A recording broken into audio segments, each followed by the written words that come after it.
You know, the sad thing about EVO 2020 is that all 4 of the games that are featured are American-made. Seems a lot of the netcode problem comes from Japan.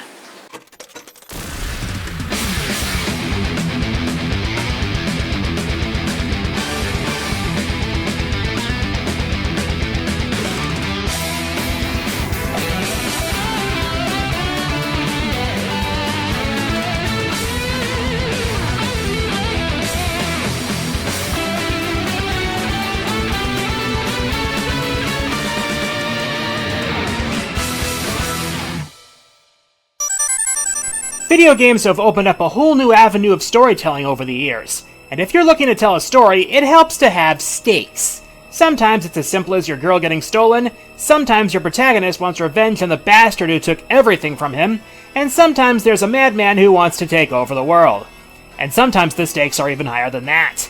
Disasters are a classic plot point in media. We've had enough movies about disasters that they're their own genre at this point, and video games are all too fond of threatening their worlds with the same. Whether our heroes of the day are out to stop said disaster, or whether we're dealing with the aftermath, such cataclysmic events can really have an impact, whether they're natural, supernatural, or completely man-made, just like in real life. Seriously, there are times I wonder how we've managed to survive this long. Now, I could talk about gaming industry disasters, but enough people have talked about that already. Hope you've stocked up plenty of emergency supplies. It's game time!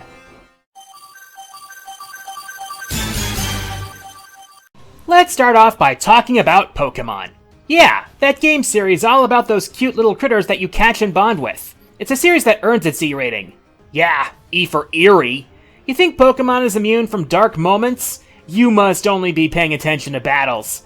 From the various ghost houses to the distortion world, yeah, there's some definite dark type shit going on throughout the series. We've got stories of a full-scale war only stopped by a doomsday weapon, and a rampage of kaiju-sized Pokemon, both events coincidentally taking place around the same time frame. But we're stepping into the Mystery Dungeon series this time, specifically the second one. In the game's first act, a mysterious thief is stealing these time gears which keep the flow of time moving in certain areas. That thief turns out to be Grohlvana, who has been pursued by Dusknoir from the future.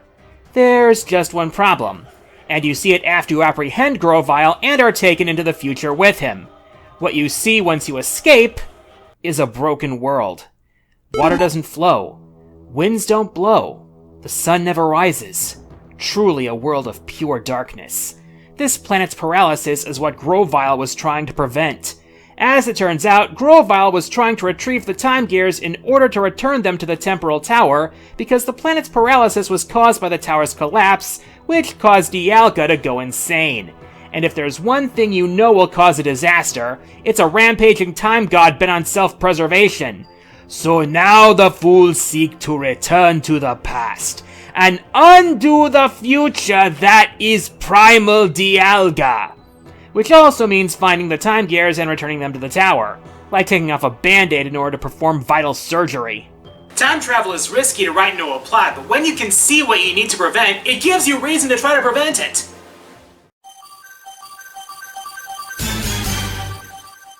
As we've been witnessing these past few months as just one example, diseases are capable of becoming a disaster all their own. In fact, it's one of the worst kinds. Its effects can be slow and painful in all facets of society. Which brings us to a lesser-known series called Seventh Dragon. The series takes place in an alternate Earth which is being invaded by dragons. And not just any dragons, alien dragons. Of course, we know the shtick by now. They're huge, they're scaly, and they eat humans. But if only that were the only problem. Turns out the dragons brought quite a welcoming present with them. An insidious flower called Dragonsbane. It's toxic to humans, mutates animals into vicious creatures, and by the time of the third game, which is the only one that got localized, mind you, it's the source of a full-on plague. Dragon sickness is a nasty condition, and a sneaky one at that. You'd think it was just a cold. Yeah, give it some chicken soup and a good night's sleep. Just ignore the deadly dragon essence coursing through your veins!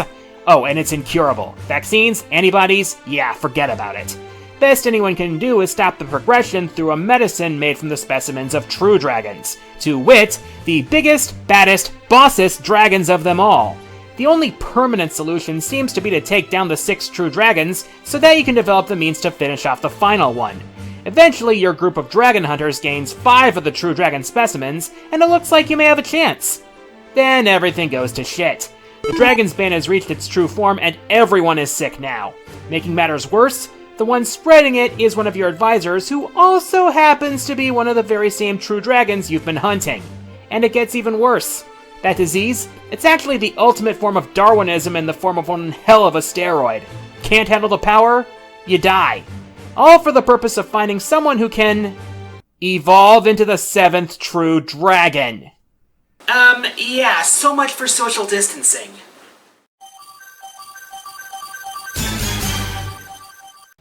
You've met with a terrible fate, haven't you?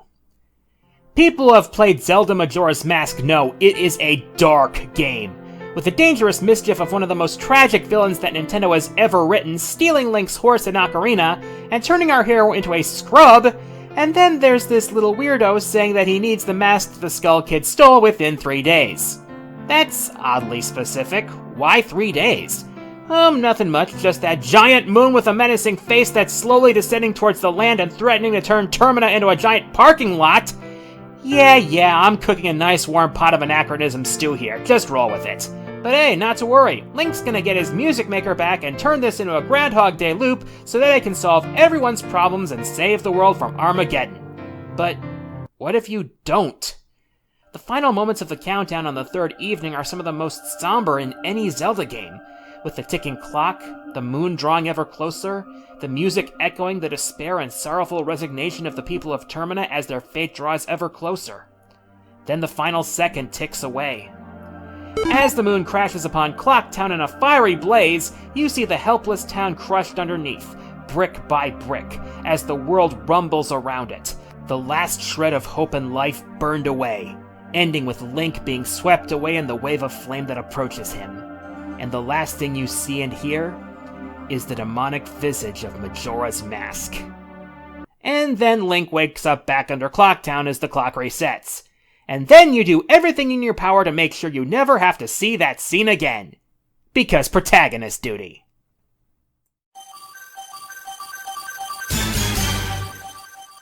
One of the good things about topics like this is that it challenges me to talk about games I haven't played, but know enough about certain moments that I can do some research to fill in the blanks, and write a paragraph or two once I have an idea what I'm going to be talking about. Be honest, in what other kind of situation would you hear me talking about Call of Duty? Now this is a series that's no stranger to controversy, given its annual release schedule, 12-year-olds on multiplayer talking shit about your mom, turn towards microtransactions, and occasional revisionist history. But when it nails a story beat, people are gonna be talking about it. One particular example really nails home just what kind of dangerous times we live in. The game? Call of Duty 4 Modern Warfare. The scenario? You and your squad have tracked the enemy leader to his capital and are looking to nab him and end the war. One of your choppers gets shot down, but you manage to rescue the pilot. Just when you think you're about to make it out, however...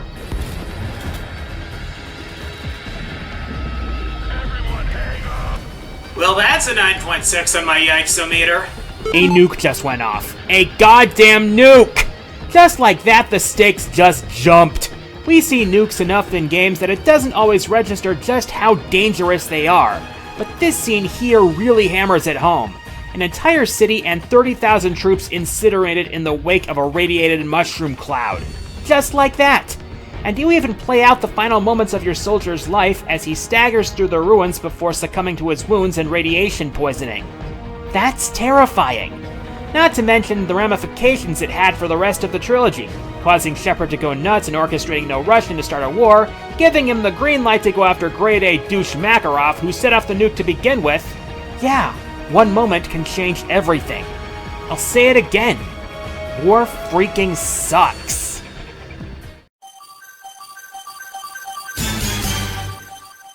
One thing I used to appreciate about the Mario RPGs, is their willingness to create stories that were more serious than any of the main series games. Case in point, main Mario game. Oh no, Bowser took the princess! Hurry, we gotta go save her! Super Paper Mario. Broken nihilistic dandy is trying to erase all of existence by fulfilling a prophecy of destruction. Rated E for everyone. Each world you go through has its own issues to deal with as you try to stop the overarching universe-destroying black hole, and each one ends with you claiming one of the pure hearts that are supposed to stop the void from consuming everything. This eventually leads to the Sammer Kingdom, where the next pure heart lies. In this world, the void has gotten so big that it takes up like a third of the background. In order to get the MacGuffin, however, we need to earn it from King Sammer, which means beating a 100-man gauntlet. Seriously, Mr. Nobunaga wannabe, we're trying to stop the apocalypse. Don't you think that's a little more important than your outdated traditions? But no, he expects us to endure this battle? Even when Bleck's minions are in the way? That is bullshit blazing! Still my heart is blazing! If the word kill me!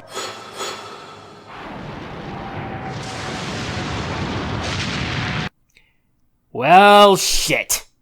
Well, the door's still here. Maybe we still have a Oh my god, everything's gone. Castle? Gone. Sammer guys? Gone. Even the color is gone. Everything just got Hakkai'd to shit. The people aren't even dead, they're just vanished. We didn't make it in time to save this world, and now it's gone. Like the pages just got torn out of the book and only the scraps are left. This is where it hits you just how high the stakes are. If you don't stop Count Bleck, every world will end up like this. Just endless, colorless nothingness into infinity. It's enough to drive a man insane. Especially when you take into account how long you have to walk down this hallway before anything actually happens!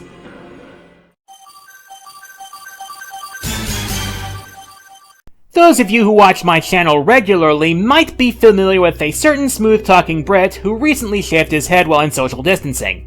There's also a chance that you may have heard the same smooth-talking Brit talk smoothly about a game called Spec Ops The Line. That is, less than smooth.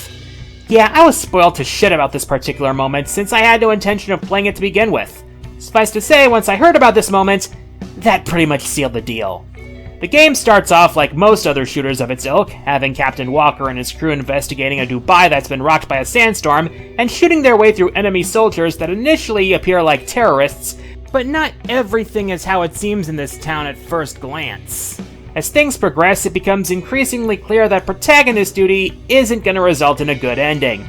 But any notion of being a hero is smashed under a ton of bricks when the game gives you the non-choice choice of dying repeatedly to waves of defending soldiers, or unleashing white phosphorus upon countless innocent soldiers and civilians, which, in case you don't know, would basically equate to raining down fire from the sky. Hold your own as long as you want, but progressing the story means condemning all those people to a fiery death, like the Geneva Convention doesn't even exist in video games. Now, the body count of this disaster may not be as high as some of the other disasters lower on the list, but it makes up for it by showing you the aftermath of your but thou must actions in excruciating detail. As you walk through the streets, you see the mangled and burned corpses of your innocent victims as they were in their agonizing last moments, because there may have been a part of you that was somehow convinced that going along with this game may lead to a favorable outcome. Funny thing about that, the game has a way of letting you know that you could just put down the controller at any time. And after a player makes the decision, the game will spare no effort in letting them know what they've done. It's delivered with all the subtlety of a sledgehammer, but honestly, if you're willing to go through with this, you don't exactly deserve a subtle response. You monster.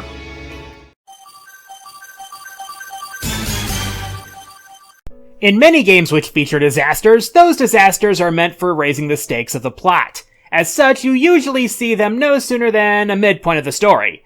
But then there are games where the disaster in question sets up the plot to begin with. Well, since half the gaming sphere's attention is on a bunch of Phantom Thieves, let's talk about a disaster featuring Dante from the Devil May Cry series. So one day you've woken up to find that some nihilistic nutjob has decided to kick off the end of the world from the basement of a cursed hospital. So from the rooftop, you witness Tokyo being turned inside out and transformed into this crazy reverse world. So now everyone outside of the hospital is dead, having been turned into wandering souls and sources of energy. This new world is crawling with demons, and this forebodingly creepy child has turned you into a demon yourself. This, my friends, is the Conception. No, not Inception, though I will admit the visuals kinda remind me of that. The Conception is the means through which a world is destroyed so that it can be reborn.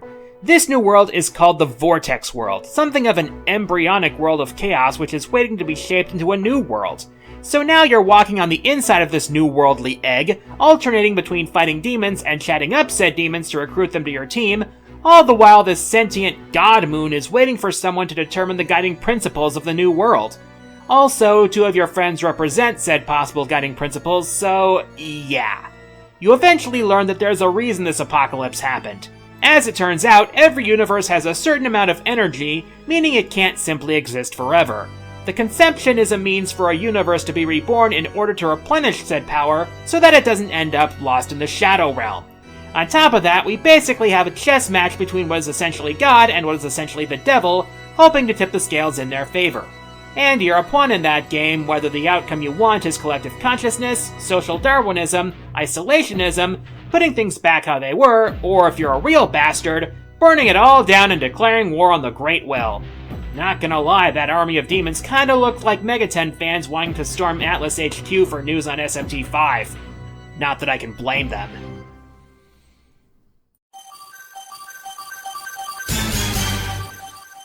We've had some examples of man-made disasters on this list so far, but those were intentionally caused by someone.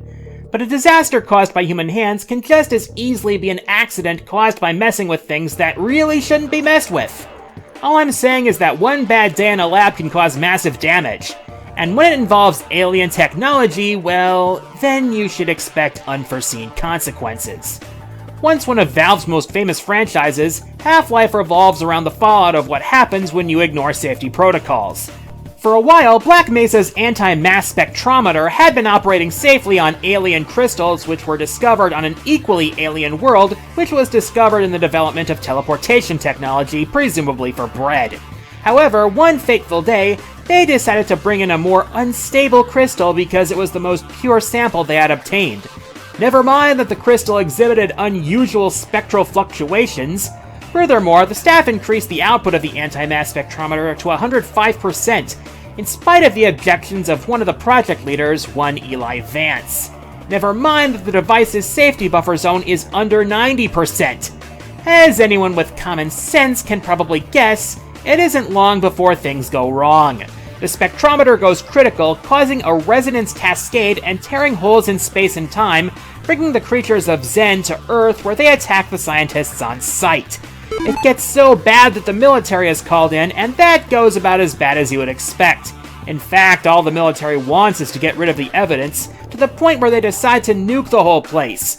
Meanwhile, Gordon Freeman, Gmod star extraordinaire, ultimately makes his way to Zen and confronts the creature holding the portal open, and while he does destroy the Nihilanth, it's only the beginning. Turns out the resonance cascade caused portal storms to cover the Earth, connecting the Earth to Zen, and that gives the interdimensional empire known as the Combine cover to invade and overwhelm Earth in the 7-hour war, only facing resistance in the form of Gordon and his comrades. Meanwhile, the land outside the cities is a wasteland ravaged by interstellar beasts. All stemming from that one bad day in the lab. And what about the G-Man? What's his ultimate role in all this? Will we ever actually find out? Knowing Valve lately, I doubt it.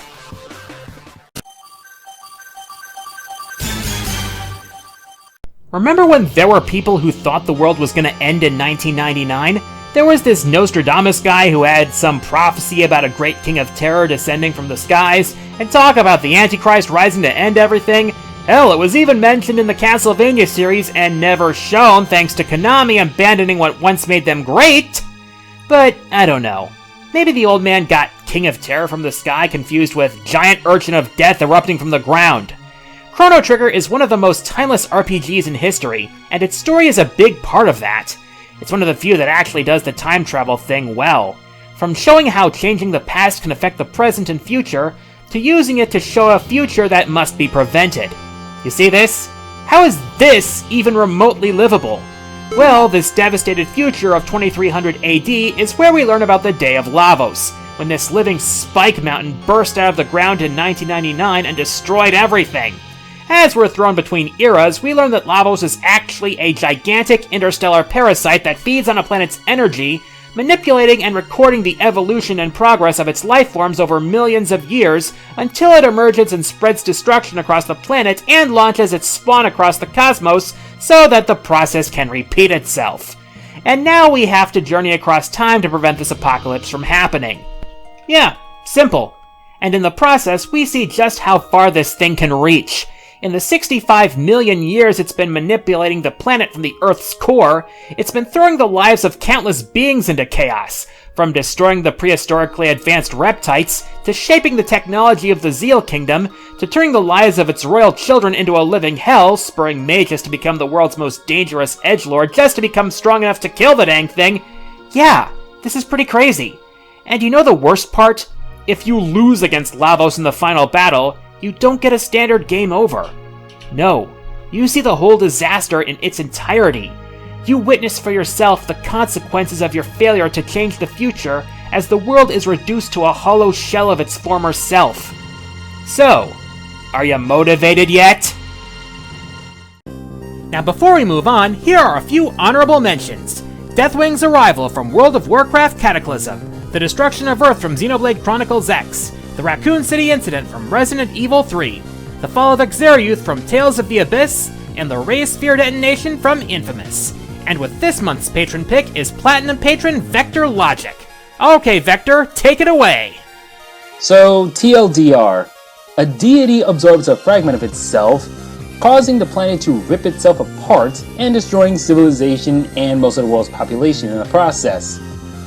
I hate to imagine this being an average Tuesday morning.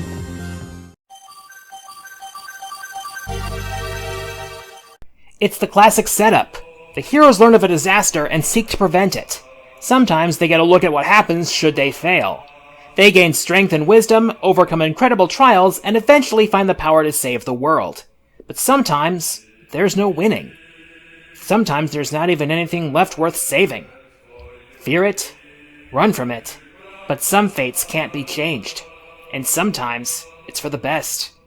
Because before creation comes destruction. When Square Enix announced the end of the original Final Fantasy XIV, they put up one final quest, in which one of the world's moons began slowly descending towards the Earth Majoras Mask style. However, unlike Majora's Mask, you couldn't just Song of Time the disaster away because this was an MMO. Instead, players gathered together and awaited the end with quiet acceptance. All the while, a haunting melody drifted on the air. This was the end of a world, and people wanted to be there to experience it. And what an experience it turned out to be. It began with a storm of meteors that plummeted toward the city below as the people looked on in despair. Meanwhile, in the outlying wastelands, the Eorzean Alliance fought desperately against the Garlean Empire, with hero and villain alike falling left and right as the dirges sung. The mood is further driven by the solemn despondence on everyone's faces. And once the music swells, Armageddon is unleashed. As it turns out, the moon was a seal that kept the ultimate dragon imprisoned, and now that Primal Bahamut has escaped, it intends to celebrate its newfound freedom by ravaging the world in one of the most spectacular displays of destruction the gaming sphere has ever known. In a similar vein to Deathwing in World of Warcraft, the beast goes on a rampage, raining down fire and brimstone upon everything in its path, accompanied by the aforementioned song which fits the mood and action spectacularly. All attempts to protect the last band of heroes fail, as the wizard's barrier shatters in the face of Bahamut's power. In a last-ditch effort, the Mystic Order summons the power of prayer in order to seal the beast again. And for a moment, it looks like the ultimate superweapon is about to work.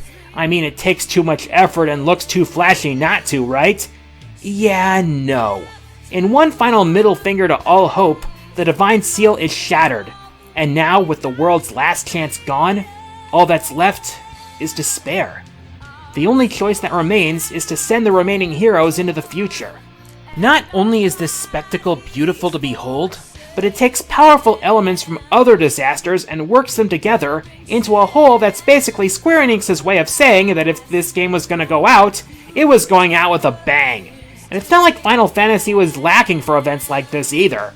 Between the Void from 5, Kefka's destroying the world in 6, Sin's Rampage in 10, and plenty of other moments. There were a lot of choices here, but what sets this apart from the rest of the series and puts this at number 1 is that with other disasters, you could avoid witnessing them by simply not playing. But this moment was inevitable. In fact, ironically enough, it's because so few people were playing the original Final Fantasy XIV that Square Enix decided to do this in the first place. Of course, considering how bad the original game was, I guess it could be considered a disaster in its own right. But then again, out of the ashes came A Realm Reborn, which has garnered great praise from fans and critics alike. I guess sometimes the only path to salvation is through destruction.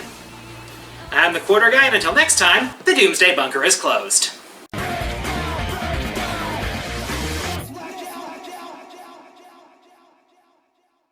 "30 years ago, one company sought to make it possible to port arcade games to home platforms without a noticeable drop in quality.